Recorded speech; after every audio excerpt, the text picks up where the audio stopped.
Does this happen to you? Are you tired of colonialism's marks on the social hierarchy? Need a means to assert your desire to dissociate architectural expression from that of the bourgeoisie? Then you need to try modernism.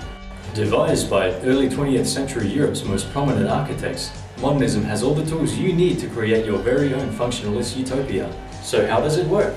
Well, modernism combines modern construction techniques with the removal of art, representation and ornamentation to create a purist approach to architecture centered around humans' immediate needs and not their greed. But don't take my word for it. Famous Portuguese architect Fernando de Moura uses modernism, gracing Lisbon's architectural landscape with pieces such as the Tennis Pavilion and Convento de Santa Maria de Costa. Modernism's advances in building techniques dominate architecture in Lisbon, and if it works for Lisbon, it can work for you. Just look at this exhaustive list of utopias built on modernist ideals. But wait, there's more. Try modernism within the next 40 years and receive this modernist handbook by Neil Leach, Modernism, Rethinking Architecture, featuring functionalist quotes such as, "Articles for use lose meaning as soon as they are disengaged or displaced in such a way that their use is no longer required." There's nothing like erasing history, culture, and luxury out of spite. Why let others have fun?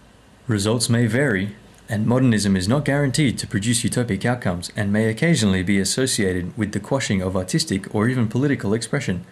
But never mind that. Try modernism today. Did you say postmodernism? Postmodernism is all about beauty. Who doesn't like beauty? Colors, decorative facades, sculptural forms, paintings.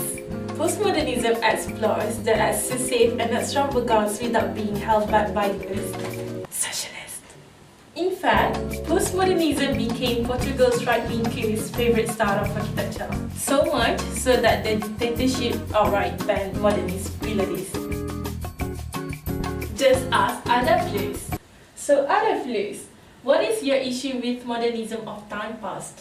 Well, you see, even representative, luxurious, pompous, or in a certain sense burlesque elements may appear in certain forms as necessary and not necessarily burlesque. Introducing famous Lisbon postmodernist architect Thomas Nadirah. He's my favorite. He introduced decorative elements in all his projects. Do you know why? Come on, it's expressive and boundless. Postmodernism is more welcoming. We can communicate and engage with the public through the architecture. Look at Nadirah's Tower, for example, the first major business complex in Lisbon. The enormous size of the architecture and concept behind it is genius. But isn't it? Oh, plus the colorful culture is symbolic of the wealthy consumer society, and it has become a meeting point for the middle and upper classes. Also, the striking and unusual architectural image shape the urban development. But less is more. But, in the words of Robert Venturi, less is a more. Have I mentioned that Amo High-Rise has multifunctional character? But it has no place in our urban framework. Well, honey, it does. A city within a city, generating high amount of cars and pedestrian traffic, and it has become a public transportation terminal. And nothing says 20th century commodity architecture like the needless destruction of a historic city's cultural precincts for the sake of cars. But modernism has no identity. Where is the character? Desperation. In places like Fernando Tabora's Tennis Pavilion and Escolado Cedra, where is the fun? Postmodernism gives you free rein to whimsically and senselessly employ modern construction techniques with zero regard for society or cultural context in the pursuit of meaningless luxury. Since when does being depressed is a social issue? Postmodernism represents the nexus of all that the 20th century capitalist society has to offer. Postmodernism for the perfect consumer in all of us. Hold up. I disagree with all your movements because with contemporary architecture, we consider the context, political, cultural, social influences of the past as a way forward in design today. Modernism and postmodernism are both insensitive to Lisbon's heritage.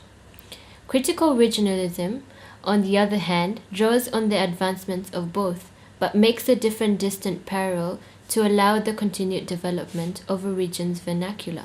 Just look at Eduardo Suta de Mora's Casa da Historia, in Cascais, a suburb of Lisbon. It expresses the character of Portugal through its materials and poetics. But just don't take my word for it. It won the 2011 Pritzker Prize. Modernism and postmodernism are damaging in their attempts to be universal, but contemporary critical regionalism can be applied while being poetic and sensitive to movements of luxury or political movements, such as environmental and social sustainability. Sustainable architecture is where the world is at right now. Consider this refurbished building in Lisbon that has recently been recreated in a way to make it sensitive to its site with today's technologies. So, if you're tired of the 20th century's architecture's cultural apathy, then contemporary architecture